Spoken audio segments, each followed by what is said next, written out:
So, question for you, Matt. You ready for this? Yes. Why does a home cost more than the purchase price? Well, if you overpay for it, it could cost more than the purchase price. But no, let's talk about the hidden payments in buying a home, and I think that's where this topic today we're really going to go.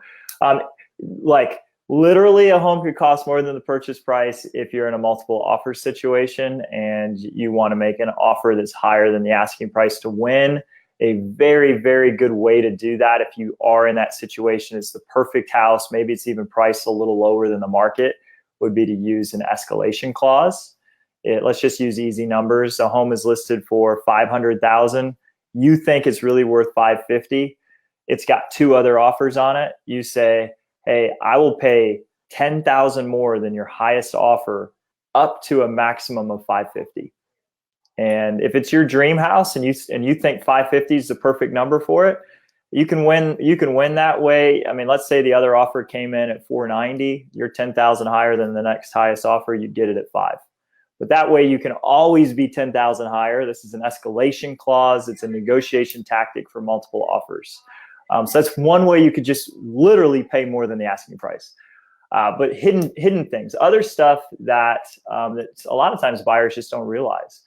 The first thing is if you're not paying cash, your biggest chunk of closing costs is to the mortgage company.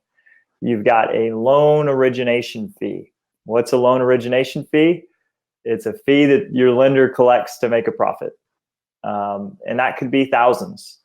Another loan fee could be mortgage insurance. So some loan programs, you have to pay a PMI, private mortgage insurance, and that can be avoided if you use the right loan product or if you put an appropriate amount of money down.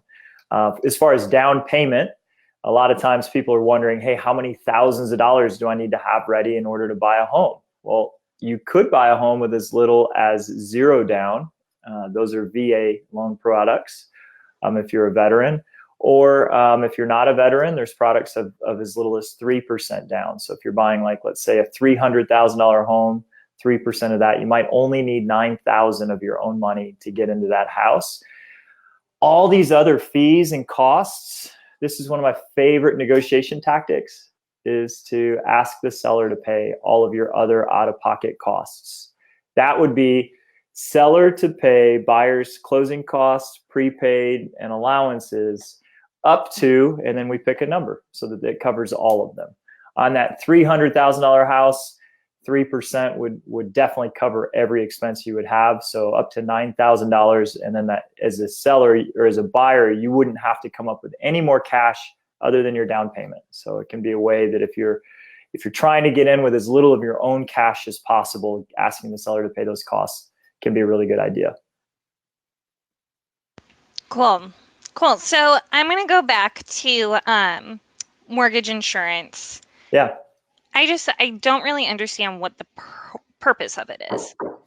Yeah, if you're risky, that's the purpose. So if the bank looks at everybody that they're making a loan to and says, what's the likelihood that this person could default? And as a bank, if I'm the bank and I'm lending money, I don't want to own the home. I just want you to pay me on time and pay your interest rate. And that's how banks make money. They charge a fee, a tax, which is called mortgage insurance, if they think you're a risky borrower. And risky borrowers would be people not putting a significant amount of money down.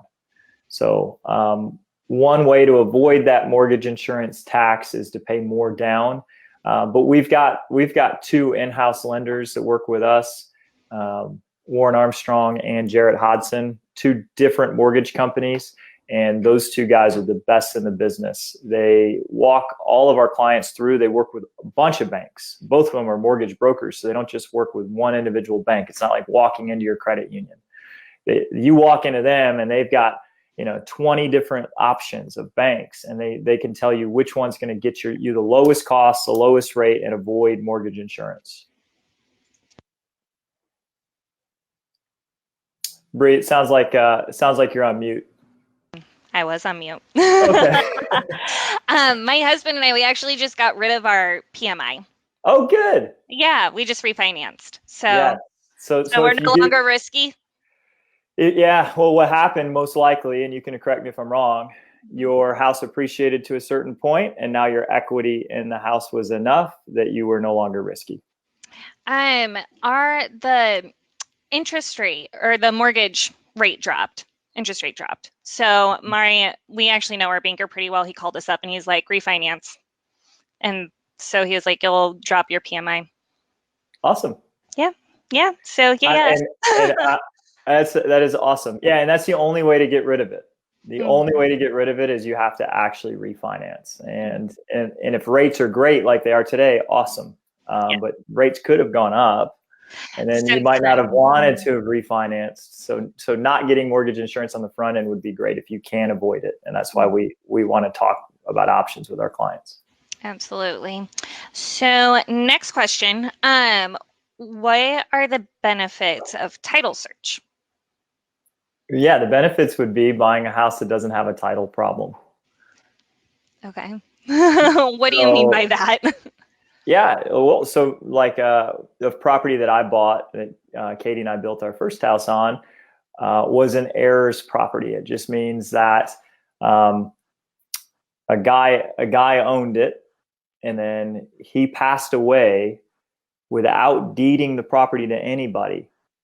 And so a portion of this property was given to all of his children and then children's children just through the probate process.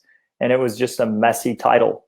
No one individual owned it. And if we had bought it and didn't have title insurance and didn't go through the process to figure out that we were actually transferring the title from all the parties to us, somebody could have made a claim on our house and said, hey, I actually own a piece of that property, and I never gave you my permission to sell.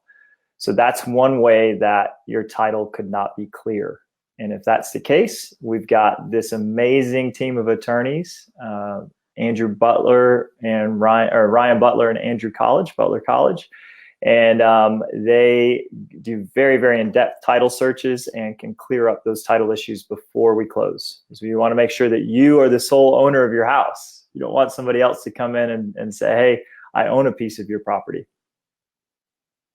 So that's basically what title insurance helps with, is just protecting you. Yeah, so the title insurance then would be if there was somebody making a claim against you, that the insurance would fight that claim and possibly pay them their portion of the property off if they did have a rightful claim to it. Cool. So this is why it's going to cost more than the purchase price.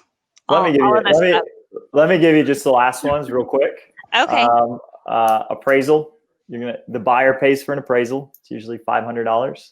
A survey. This is a really good idea to know exactly what you're buying. If you are a buyer that's really savvy, you would want to pay for a survey. That could be another $400. Your home inspection, you have to get one of those. That's going to be $400 to $500. A home inspector will find at least that much stuff wrong with any property, even a new construction home. We built a home inspector found like $2,000 worth of things that needed to be corrected by the builder as a new construction home. Your transfer taxes or transfer HOA fees. This is an interesting one. Sometimes communities like Daniel Island, Wild Dunes, Park West, Dunes West, Kiowa, they charge a fee just to join the neighborhood. It's a welcome to the neighborhood fee, and it could be 0.5% of your purchase price. If you're buying $1 million home, it's a $5,000 fee just to buy that property that goes straight to the HOA. So that's an important one. A lot of realtors don't know about these fees, and if you do know about them, if you're a great real estate agent, like the ones that work at our company, you can ask the seller to pay for those fees. You say, hey, seller, pay for all HOA transfer fees. And that's part of the negotiation. That's a way it's a way to negotiate fees that you would have to pay with a bad agent. The other would be deed and mortgage recording fees.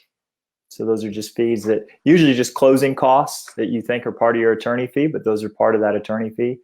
And then the last one is your title insurance policy. So lot of stuff we talked about. I think that really it can be super simple if you work with a really good professional. So the best thing to do would be just to call us at Matt O'Neill Real Estate. We'll set you up with one of those two mortgage brokers or both, so that they can talk to you about getting that mortgage cost as low as possible. And then we'll also negotiate the seller to pay all that other stuff. It's crazy. Here's negotiation. Sellers look at what's the price, and they don't care about all this other stuff because it's an ego thing. They say, hey, my home is worth this. That's what I want. Well, great. Well, we won't give you that. We'll give you just below it. But then we're going to ask for all this other stuff that they'll end up paying for, and they'll say yes because they like the price. Cool. So basically, you either need to save your money up for all these fees or just call you and get it negotiated. Yeah, that's right. I would much rather call you and get it negotiated. Thanks, Bree. I appreciate that. Yeah, thanks for having me on today. I'll see you again in the next couple of weeks and have a bunch more questions for you. Great to see you. Great to see you. Talk to you later. Bye. Bye.